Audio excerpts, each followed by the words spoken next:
Welcome to the wrap-up, and I'm Blake Hollis.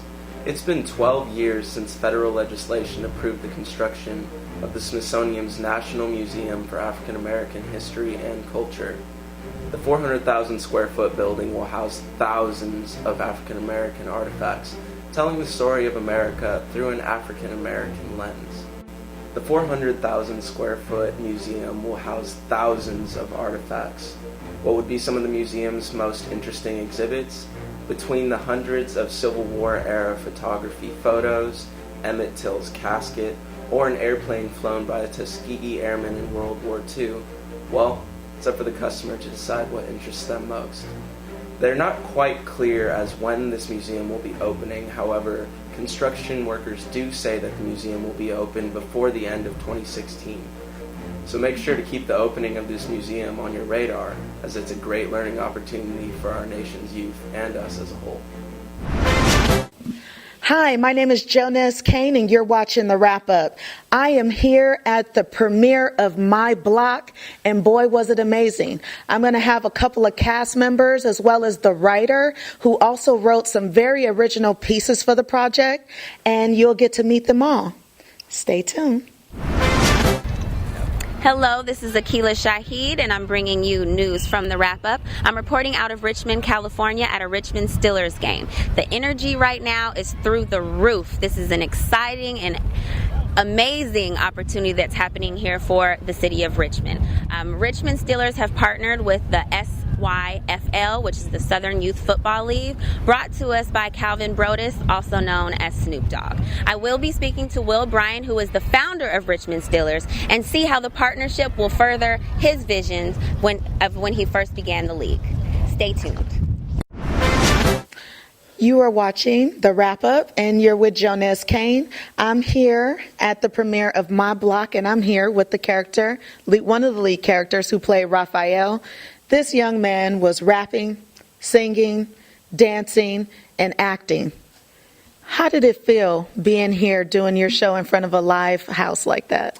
It felt incredible today. Like, we had a great crowd, and it's always a pleasure when you have a great crowd to rock with you. Mm-hmm. You get that energy. It's kind of, you guys kind of like bounce energy off of each other. As long as you give 100%, they're gonna give 100% back, and that's just like the total feeling that we got today. And I just want to thank you for being here. First off, thank you. Yes, I was so happy to be here. You guys did such an amazing job. You have a real comedic element. Do you do comedy as well? Wow, you are good. You are so good. See what I mean? Yes, I do comedy. My stage name is Leonard the Kid Jackson. The KYD stands for Know Your Destiny, okay? And I've been doing comedy for the past 3 years now. Mm-hmm. And I worked with Charlie Murphy, Kevin Hart, all of them. So that's my passion. And so is acting. So they both fall hand in hand, as you've seen today. Yes. I am here with the character who played Mr. Washington. What's your real name? My real name is Steele Lewis.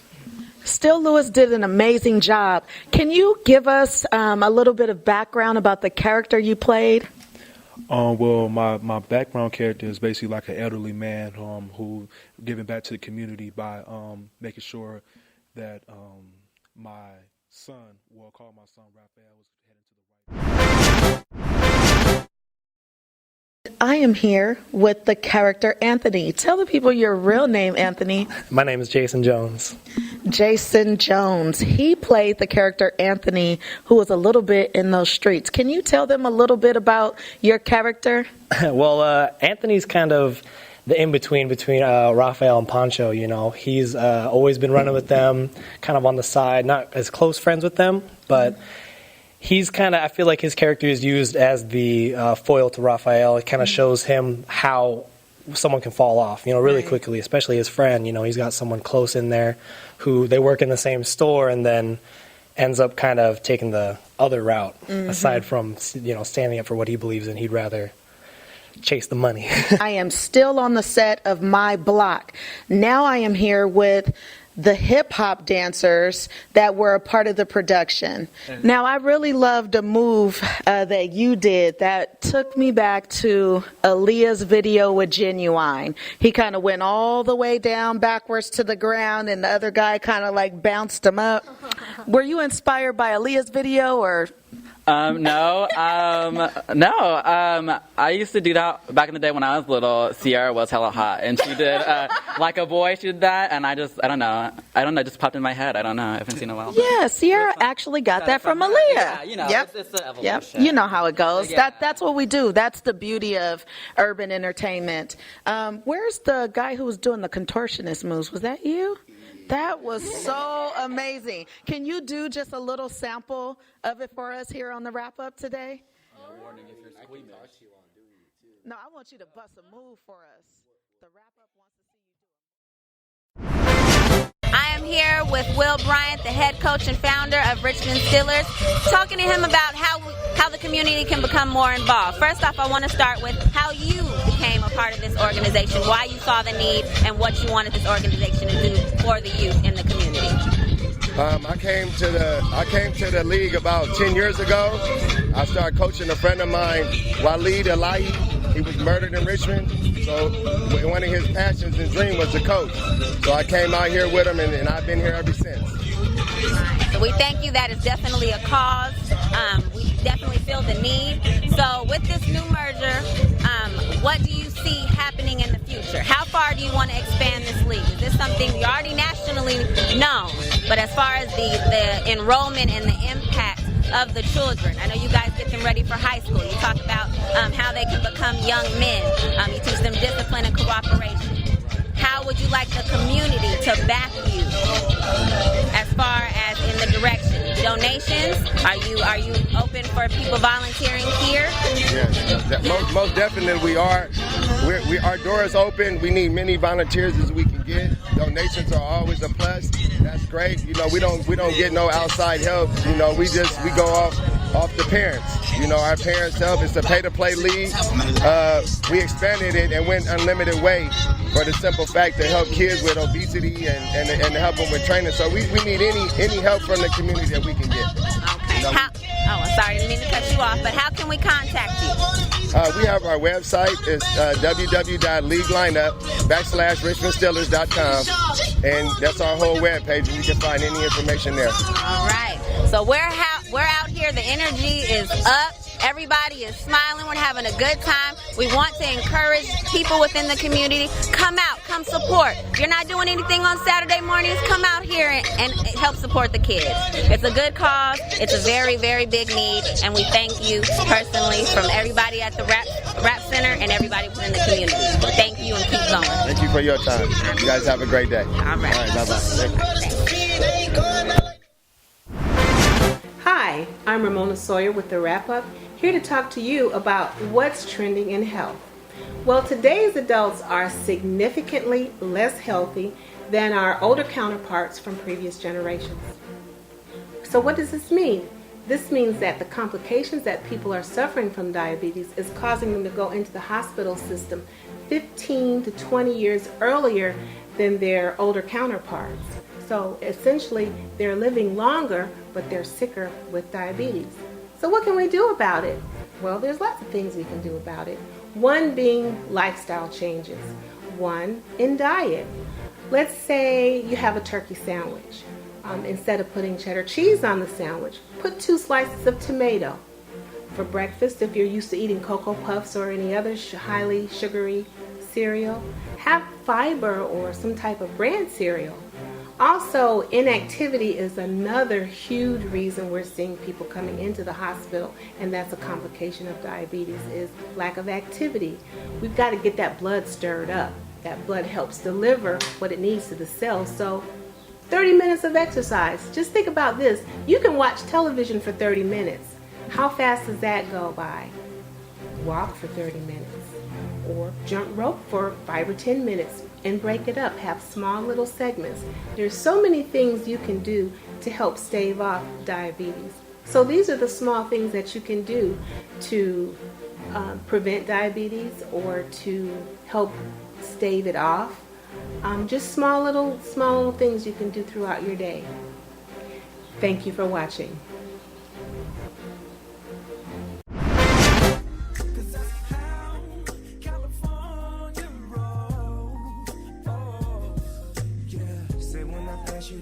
I'm We're from the Wrap Up News Center. Hi, my name is Akila Shahid. Nice to meet you.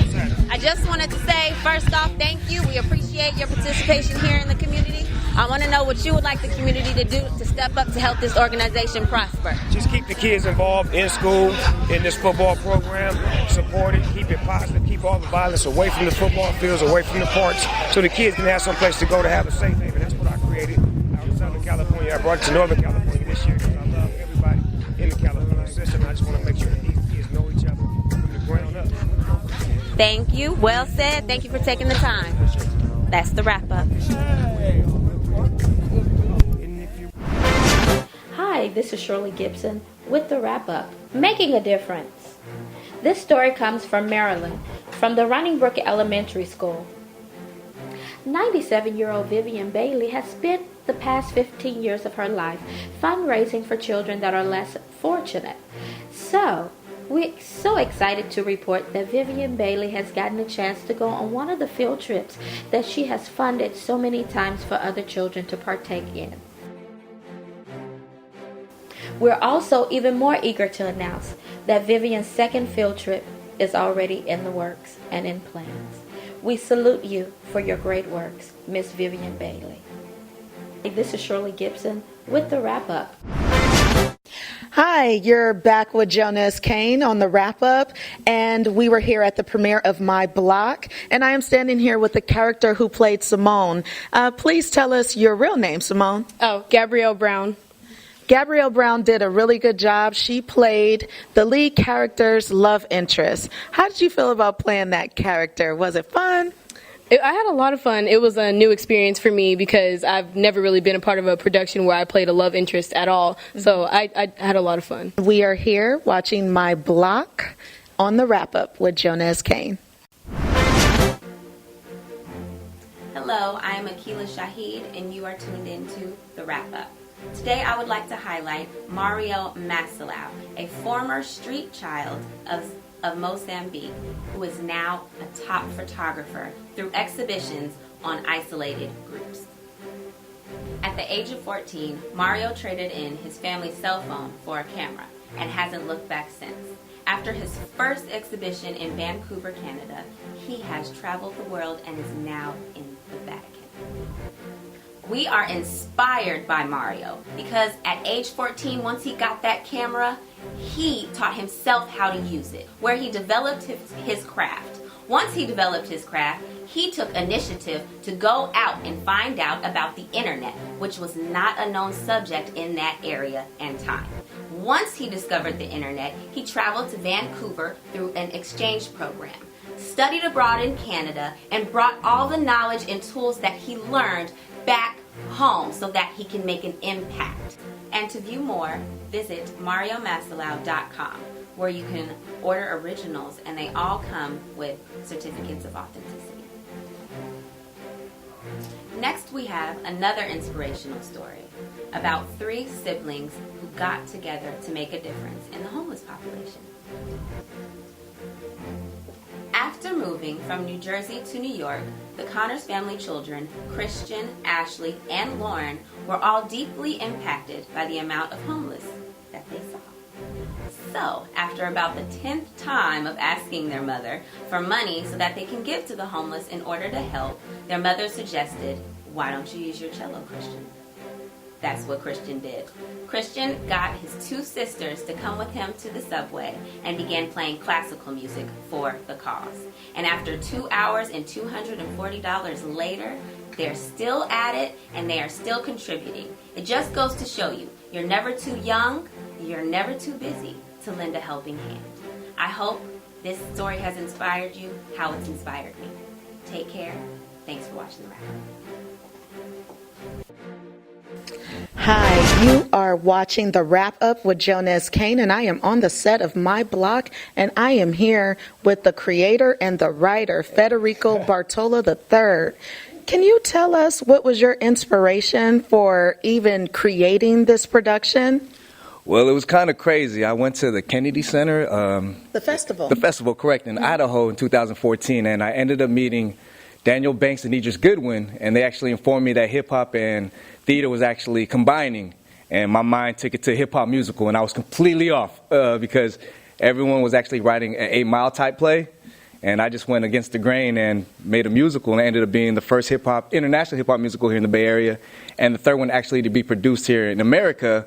But thank God we're actually the first original hip hop musical, so I feel blessed for that. And there you hear it, folks. So my question to you is that the storyline was so inspirational, and even though it touched on things that are currently going on in the community, you kind of had a different flip of how the storyline actually played out. What inspired you to write it in that specific way? Well, it's kind of crazy. The story is actually writing itself. I wasn't actually planning on taking on this route, but with daily life, and you just let the story tell itself, and ended up having this, to be honest with you. Everything just came about just naturally. It was just literally, this play literally wrote itself. Was not planning on taking this route, and it just went this way, and thank God it did, because sometimes it's good to be dumb and ignorant, I guess. Well, the character Mr. Washington, he was actually helpful to the youth. He actually was reaching back to the youth. I appreciated the fact that you allowed him to remain positive, and you did not sacrifice your point of view, your message for entertainment, to make it more entertaining, more suspenseful. Like, you allowed him to be the good guy instead of him turning out to be a negative character in the end. What was your inspiration for that? Have you been around those type of people? Yes, actually I have. I've been around those type of people that actually refuse to help, refuse for you to lose. And Mr. Washington was actually an adaptation of actually Mr. Garcia over here, Nick Garcia, the director of this school. He's one of those people that actually will get your back, and he will not let you fail if he feels like you won't fail. He'll push you to the strongest. And basically, Mr. Washington was an adaptation of my mentor, my personal life mentor, Nick Garcia over here, because without him, man, I wouldn't even be here, to be honest with you. And he mentioned Mr. Nick Garcia, who was also the director, correct? Correct. He actually took on this challenge. Thank God for him, because he even told me once he heard this play, he wanted to be a part of it and put it up somehow, some way. And I'm thankful for him, because if it wasn't for him, I wouldn't have all these beautiful faces to be working with and actually talking to the Wrap Up News right now. I feel so honored right now. So thank you to that man. Appreciate it.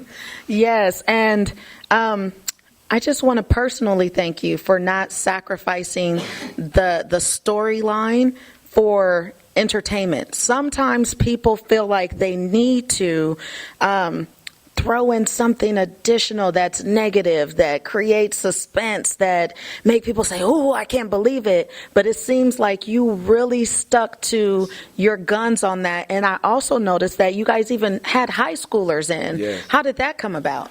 Let's see. Nick Garcia actually started a pilot program between Pittsburg High and LMC. Mm-hmm. And I remember I went out there before we even went in for auditions, and he asked me to perform a song to see if we could get the high school kids involved.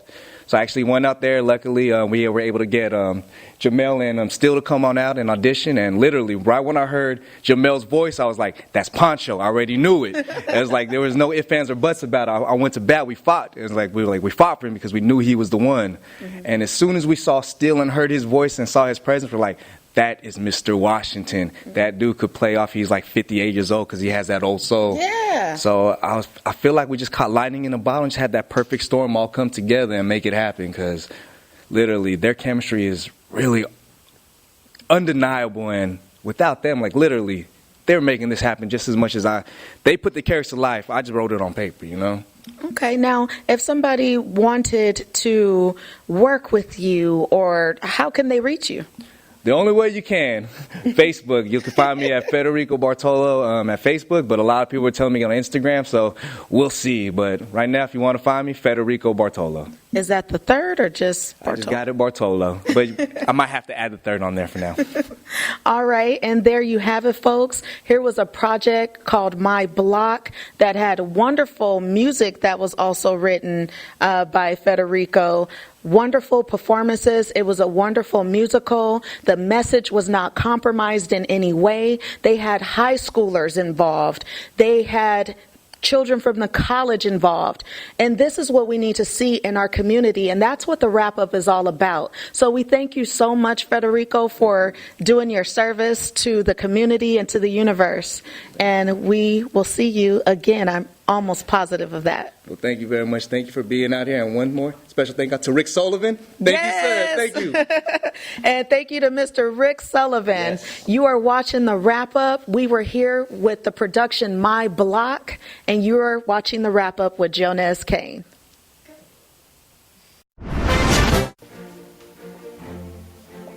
Hello, I'm Akila Shahid, and welcome back to the wrap-up.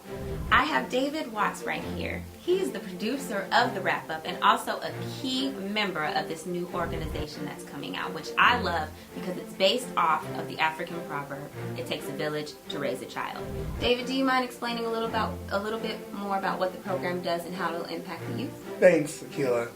The program is called The Village Works, and the purpose of The Village Works is to enrich not only the student but the family as well in our history, the history of us as an African peoples. We start with the history and we build upon that. The history is just the foundation. We build upon that by setting examples and citing examples of people today that are doing what was once considered the impossible. So you mean to tell me you're actually going to provide knowledge and facts from classical African history versus the immediate African history that we... That's right. We go back in history and we show what we did from the beginning of time, recorded history, and then we bring it on up to modern day. We talk about the different inventors. We talk about different types of programs that people normally don't find out about, and we kind of let the people know this is something you can do. This is what your people, your ancestors have done, and this is what you can do going forward. So we're bridging that gap. Absolutely. I love that. I wish we would have had that while I was in elementary school. But I look forward to the contributions. I look forward to the program, and I hope that I can be a part of some of the events that are going to take place. Absolutely. We love to have some, a personality like you there. Absolutely. If you want more information, you can go to thevillageworks.org and find out where it's going to be in your program or where it's going to be in your city. And we'd love to get participants, volunteers, and we look forward to seeing you. All right. Thank you. I have David Watts, and I am Akila Shahid. Thanks for tuning in to the wrap-up. Thank you, David, for sharing that with us. Is there anything else that you'd like to say before I get back to our audience? As a matter of fact, I do. There's a video that was done by yours truly that I'd like to share with our audience. It's great information, and I think people really need to know about this. I did the story. It's very vital information. I think everyone should check it out. Here's the clip.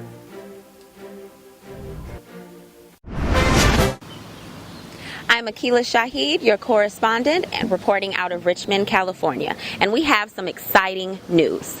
How many of us have looked at old pictures from family members kept and passed down generation after generation? Yet very little is known of the individuals. Well, this is exactly what Tom Reed experienced. If you see the picture posted here, you see a man looking directly into the camera. And like Tom Reed, see how magnetic and mysterious his gaze. Well, mysterious is the key. This man was Tom's great-grandfather, yet family knows so little about him. African Americans often come to a brick wall when it comes to researching information on their ancestors before and even after the 1865 Emancipation Proclamation. However, few know about the Freedmen's Bureau, an organization formed in 1865 to keep track of and service a populace that had suddenly transformed in the eyes of the state from property to people. These nearly 4 million records have been kept sealed in an archive in Washington, D.C. for many years. Records that could help Americans better understand slavery, the war, national healing, regional reconstruction, and freedom. In the words of the Smithsonian genealogy specialist, Hollis Gentry, there is now an effort to have these records made available. That effort is the Freedmen's Bureau Project.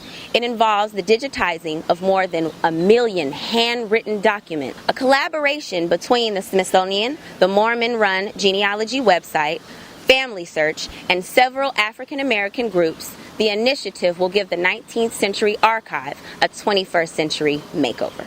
In digitizing the Bureau's millions of handwritten documents through crowdsourcing, the project will create an unprecedented internet database, a permanent museum exhibition, and in providing detail, context, and texture, perhaps a deeper understanding of contemporary African American life in a time fraught with difficulty.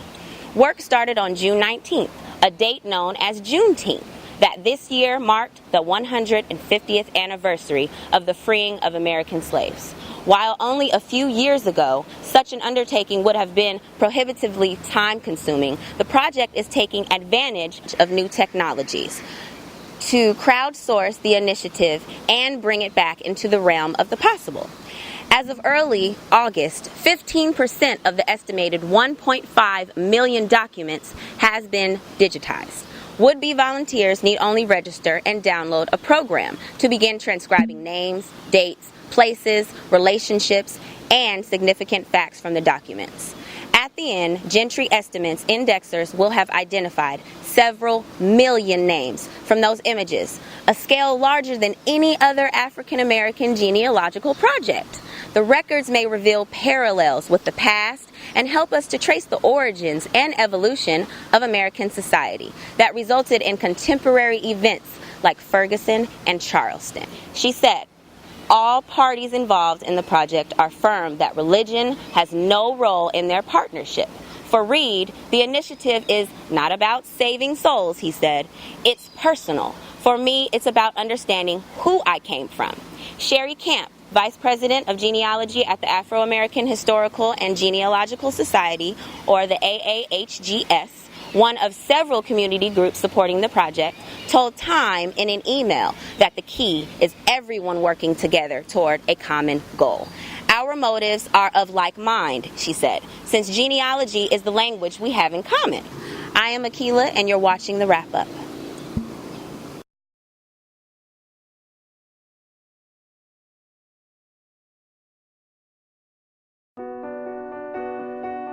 Shortly after the Civil War ended, some 4 million slaves were set free, and they would not have had any place to stay, any place to sleep, or any food to eat had it not been for the concept of the Freedmen's Bureau. It was a very scary thing for the freedmen at that time because there was no sense of protection. They're working sometimes for the same person who had enslaved them, who was not excited about paying money to the same people whose labor he had had for free for decades. That was an adjustment, and that brought about the need for someone to intervene and to be a go-between between former slaveholder and those once enslaved. The government felt that they needed to bring some order to this chaos,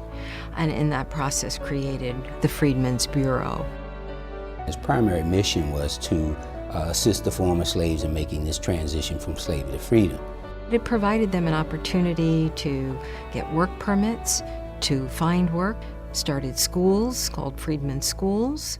What became even more important for us now was that they not only asked them their individual names, but they asked them questions about their background, who they had been slaves with, who their parents were, who their spouses were, who their children were, where they were born. One could argue that the Freedmen's Bureau records are some of the most valuable records to study the African-American family. It makes a difference to know where you come from and who you come from, because when you know where you're coming from, then you can design where you are going.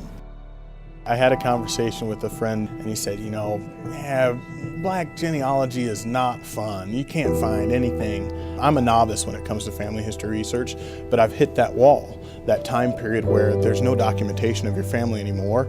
The African American community through slavery was split up, divided. Families were torn apart. We don't know who our family really is or from where we originated. African Americans get back to 1870 and they can't go beyond that. So you'll hear a lot of African Americans say the records don't exist because of slavery, or I can't find my family tree, or should I give up?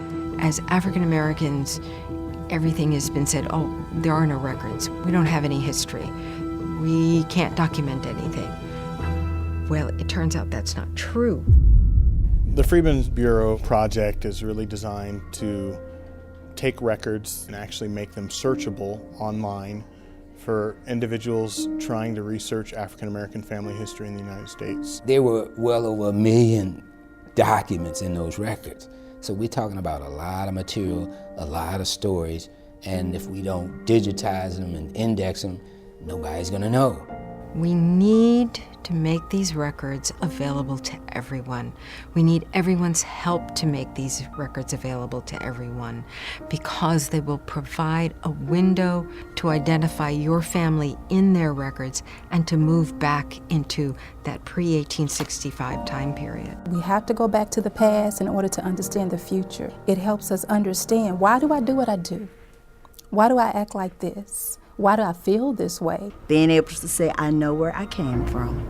It's a sense of identity. It's looking at that ancestor and saying, look at them, they survived.